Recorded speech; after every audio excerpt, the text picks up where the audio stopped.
Hello and welcome. I'm Anand Naidu sitting in for Riz Khan. Are European nations trying to move beyond a military solution in Afghanistan?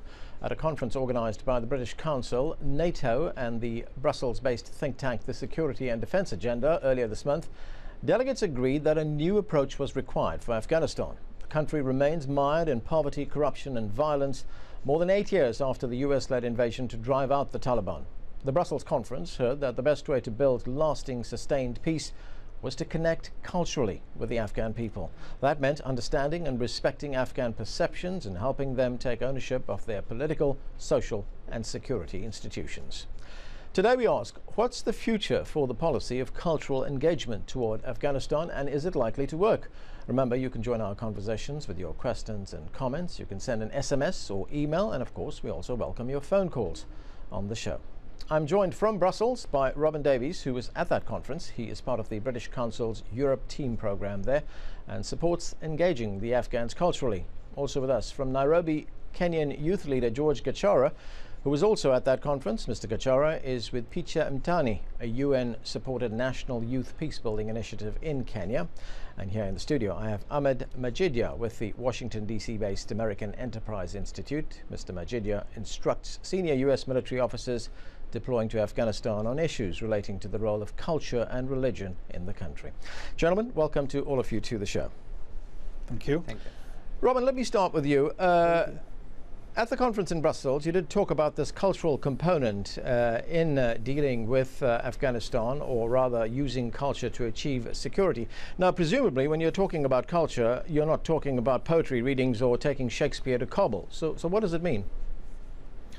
Well, first of all, let me just say how delighted the British Council was that NATO asked us for advice and came to us and asked us to organise this conference for them, especially at a time when NATO is operating beyond its traditional boundaries, at a time when NATO is having to engage with people from different cultures across the world, at a time when NATO is re-evaluating its strategic approach, and at a time when NATO is rewriting its strategic concept. And it came to us, the British Council.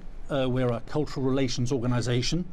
We are working at a distance from the UK government, and we look to connect people of all cultures worldwide so that they can live and work together based on a foundation of education, mutual understanding and trust. And if all this seems very abstract, let me assure you that it is not abstract at all.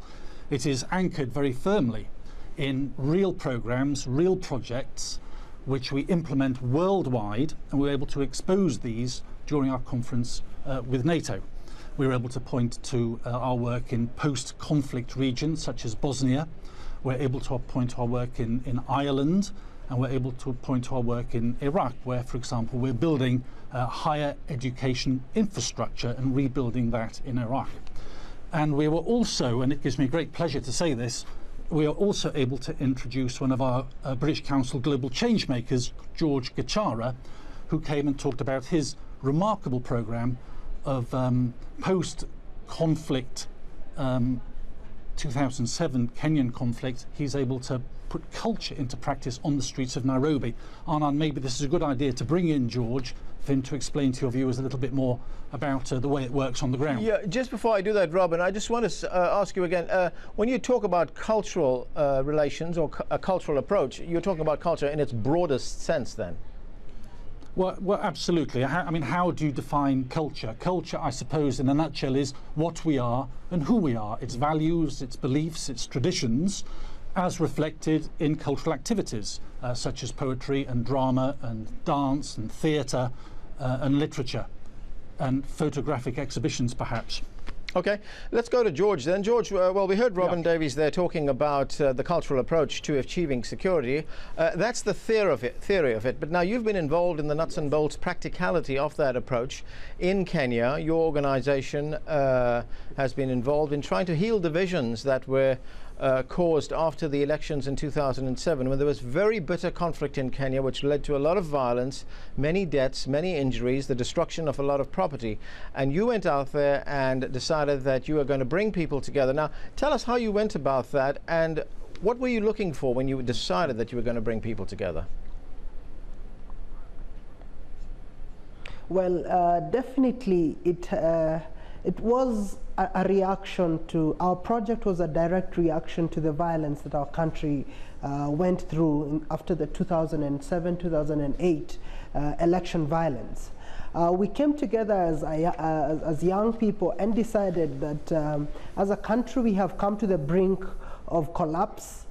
We have seen how bad things can get, but then we stepped back and get a chance to rescue and save the soul of our nation. So we decided to come up with very simple and creative projects that create a safe space for engagement amongst young people from different communities, where they can reflect, they can dialogue, and they can also enroll in activities that reconcile their own communities. So we have a tour of the photo exhibition tour across the country. We have counseling. We have hosted conversations that are held in the streets of the worst affected towns. And we also have recruitment into a community of practice of local change agents. And our target is about 2 million young people across the country, so that then these young people can reconcile amongst themselves and also in their communities, that in the future our country will not go into violence again, because we have young people who are definitely committed to peace and to sustainable, to building a culture of peace within their own communities. That's basically the synopsis of the project. George, just one question about that. The picture that was painted after the violence in Kenya was one of a country that was very divided culturally and by ethnicity. Now, the optimistic way of looking at it is that people will thrive in different cultures. They will thrive in their diversity. The pessimistic way of looking at that is that people will always be suspicious of each other. Well, definitely. My country, Kenya, is a very diverse country with about 42 different ethnic groups and 1,000 derivatives of the same, with numerous languages that are spoken, and different religions and different cultural practices across the groups. So unfortunately, culture has not been used, had not been used originally or also by our politicians as a tool to bring people together, but has been used as a tool to divide people. And that's why we went into the post-election violence, where we lost over 1,500 people, and scores of about 500,000 were internally displaced in a country that was originally viewed as a fortress of peace and economic stability in a volatile region. Okay. So definitely for us, cultural relations should be a tool for unity as opposed to discord. Thanks, George. Ahmed Majidar, is that your experience in Afghanistan, that sometimes differences between different groups are exploited by politicians rather than there being some kind of unity being brought around? Let me just first agree that the cultural engagement is very much important, and that should be a lot of consideration. And fortunately, very fortunately, recently, the General McChrystal, after that he was appointed the top US commander in Afghanistan, one of his key observations was that the Afghan people, the Afghan culture and the Afghan society has been very much poorly understood, and that has caused a lot of problems on the security sector, on the development sector, and other sectors. But very fortunately, we see that a lot of these problems are being addressed now, as was recently noticed in the Marja operation, that people were engaged. A lot of attention was paid to avoid civilian casualties, and a lot of attention was paid to listen to the people and also engaging them in the conflict resolution processes. So a lot of things are happening. But let me just, while I'm insisting on the fact that cultural engagement is important, it is not a new term, nor is it any new policy prescription. This has been part of the development, security, and economic strategy since the outset of the Taliban in late 2001. But unfortunately, not the proper methods and mechanisms have been used. So sometimes the impacts and the effects have been negative rather than positive. When you say there's been negative and a negative effect, what's actually gone wrong? What have the, for instance, in Afghanistan, what have the coalition troops been doing up to now that's wrong? There are a lot of things that I can speak about, but generally one of the things that not much attention was paid to was that the solutions sought were not locally based. So they were mostly designed in Washington or London or even Kabul and implemented in provinces, which is not very much compatible to the local culture there. So that's why the impact has been negative. And the current concept that is being looked at by NATO, which is, to use culture to achieve security, do you think it's a one-size-fits-all? Is it going to work all over Afghanistan in the same way, or are different groups in Afghanistan going to look at it very differently? I think that if that was somehow that like it was just a cookie-cutter approach, just one model applying all over Afghanistan, that would not work, because Afghanistan is a very culturally diverse country. We have several different ethnic groups with diverse culture, with different history and different approaches. So, but that I don't see it that way. That, for example, in the Pashtun-dominated South and Eastern Afghanistan, we see that they want their policies and strategies in a way which is compatible with the Pashtun code of conduct or with the Pashtun Wali, which is how the Pashtuns live. But in the north, that they're mostly dominated by Tajiks, by the Hazaras and the Uzbeks and other ethnic minorities. They have different approaches. Okay, we have lots more to talk about on this issue, but we have to take a short break right now. More of our discussion in a moment. We'll be right back.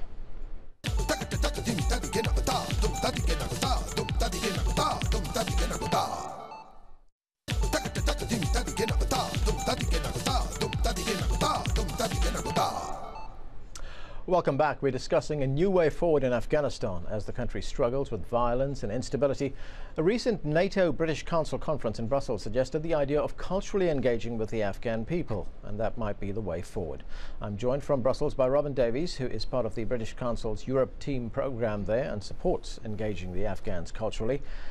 I also have with me from Nairobi, Kenyan youth leader George Gachara. Mr. Gachara is with Picha Mtani, a UN-supported national youth peacebuilding initiative in Kenya. And here in the studio, I have Ahmed Majidia with the Washington, D.C.-based American Enterprise Institute. Mr. Majidia instructs senior U.S. military officers deploying to Afghanistan on issues relating to the role of culture and religion in that country. Welcome to all of you. Robin, we received an email here which has what I think is a very important question. It's from Osman Sakad, and he wants to know, cultural engagement will worsen the situation. If democracy is really in existence, why force other people to ideas and opinions that they have not chosen for themselves? I think the most important point to make here is that cultural dialogue and cultural relations is a relationship. It's a two-way process. This is not the imposition of one culture onto another culture. This is not an intervention in a cultural sense. This is a dialogue, this is mutual understanding, this is educating, sharing and connecting with people. I'd just like to go back to what Mr. Majidia said just before the break when he talked about General McChrystal's new approach in Afghanistan. I think this gets right to the issue. General McChrystal said, we, NATO, cannot win in Afghanistan until we connect with the people. This connection with the people is a two-way process. It's a process between Afghanistan, ISAF, the International Security Assistance Force, and the people of Afghanistan. There has to be a two-way relationship between the two. This is what the cultural approach is. It's not the imposition of one culture on another. George, what has been your experience in Kenya? Because the things that your organization is doing is very much, it's not a top-down structure. It's power coming from the bottom, going upwards.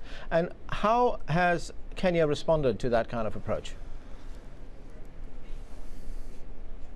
Well, Anand, I must say that the Kenyan media and the Kenyan young, and the local young people across the 7 provinces in the country are really emphatic about this project. I can say clearly that we always are surprised when we get out of, when we go out to the streets, like in Nairobi, our exhibition and reconciliation fair attracted over 200,000 people who came to the exhibition alone. In Nakuru, that is a town west of Nairobi, about 150 kilometers, we attracted over and above 50,000 people in 4 days. So the people at the local community and the groups that we are partnering with are totally excited about the new approach. The approach where their priorities are taken into consideration, their language is taken into consideration, their dignity is respected, and also that their thoughts are also considered in trying to create this new dynamic, which is a peace dynamic across the country. I must emphasize and say that it has not been all a smooth road, because we've had a lot of opposition from the government, and especially the security forces. Right. And especially the security forces, because they have come time and again to try and arrest the members of our staff and also pull down the exhibition. Okay. But largely, I must emphasize that the right to self-determination by the local people must be respected. Okay, George. And that is what that is at the core of our process. Okay, George. Ahmed, you've had some experience in the implementation of these cultural awareness programs, or cultural sensitivity programs, if you like. What have you done? What has been the response? Well, just to comment on some of the programs that when I was in Afghanistan in the years 2004 and 2005, I worked with 4 or 5 different Afghan national non-government organizations working on women empowerment, human rights issues, and also on the cultural engagement between, for example, we had project from the British Embassy, we had project from the Embassy of Canada, and also from other non-governmental organizations. And most of the programs, they were designed by them, so they would give us and we would implement. And most of them, again, as I mentioned before, they were not compatible with the local culture. So that's why the effect was not very much positive. On some instances, we had negative reaction from that. Just to give you an example, we had one project in Kabul that one was in Kabul, one was in the province of Wardak, and one was in Kandahar. And Kandahar is a very conservative province in southern Afghanistan. And even in Kandahar, the program and the curriculum which was given to us, it was about going and talk to the women there, and also to their husbands as well, about human rights, about the international law, about UN conventions, for example, United Nations Convention on Elimination of Discrimination Against Women, CEDAW, and others. So just imagine that those illiterate men and women would not understand that at all. So that will not have any effect on that. And instead, we changed that, and we just advocated that maybe we can just talk to them with their own language, just talking to them, for example, in their own culture and in their own tradition, and even religion, just talking to them that the Islam prophet, his wife himself was a teacher, and one was a businesswoman. So that would have more impact on the perception. So what we're hearing is that it's got to be local. Yes. It's got to be local. Well, okay. Just if I briefly can mention one thing, that one of the most successful development program in Afghanistan has been the National Solidarity Program. And the reason that that has been very much successful was that that was from the top to that was a very bottom-up approach. Yeah. And because that engaged the local population, that just made them design their programs themselves and just for themselves. Okay. So that's why it was successful. All right, I want to get to one of our callers, Abdul, calling from the United Kingdom. Go ahead with your question. Oh, yeah. Thank you very much for giving me this opportunity. My question is to the panel. The cultural engagement is really a very useful tool to bring people from different backgrounds together. But my question is, I heard the gentleman from Nairobi side that it brings people together, but Nairobi is completely different altogether compared to Afghanistan, because Afghanistan, unlike Nairobi, is the community is more or less homogeneous. Yeah, they speak 2 or 3 languages, but the culture in general is just one, and there's not much, people more or less. So what is your question, Abdul? But my question is that the culture of Afghanistan is a madrasa. Will this new model entertain or give chance the madrasa culture to play this role? Okay, let me put that to Robin Davies. Robin, we were talking earlier on about a one-size-fits-all approach, and it clearly isn't that, is it? I mean, what George is doing in Kenya with his organization is not going to work in Afghanistan. Yeah, absolutely. I think we're looking here in terms of cultural relations and the role of cultural relations in conflict prevention and conflict resolution, is that there has to be a balance between what we would call hard power, military forces, missiles, guns, and what we call soft power. And the British Council is an exponent of soft power. This is dialogue, this is mutual exchange, this is trust building. And the two, I think, complement each other. And I can clearly, from what General McChrystal is saying in Afghanistan, there has been an imbalance since the start of the operation in Afghanistan. And this has served to no good, that the cultural relations component has been forgotten. And I think one of the lessons learned from the military sector, from the security sector, is that you have to get this balance right. You have to understand the cultural programs that are going on at grassroots level, linking people together, connecting people, because if you disturb that, then that makes post-conflict reconstruction very difficult. I'm gonna, yes, thank you. I'm gonna have to interrupt you there because we have about 40 seconds left. I just want to go to you, Ahmed. In 40 seconds, could you tell us what would you like to see happen in the years ahead in Afghanistan? In terms of culture, again, I cannot just emphasize enough that more emphasis should be put on the state building in Afghanistan, and a term, if I can use, Afghanization, that just building the capacity of Afghans to assume more responsibilities. And that's something which has not been achieved so far very well. Okay, thank you. And thanks to Robin Davies in Brussels, to George Kachara in Nairobi, and thank you, Ahmed Majidia, here with us in Washington. And thank you for being with us. Remember, you can watch a podcast of the show on iTunes. This week we're featuring a conversation with the former US ambassador to Iraq, Zalmay Khalilzad, on the importance of the country's recent parliamentary elections and US withdrawal plans. On the next show, Big Brother in your laptop, with corporations, criminals and governments all looking to capture personal information via the internet. How safe are you once you log on? Make sure you tune in for that. See you next time.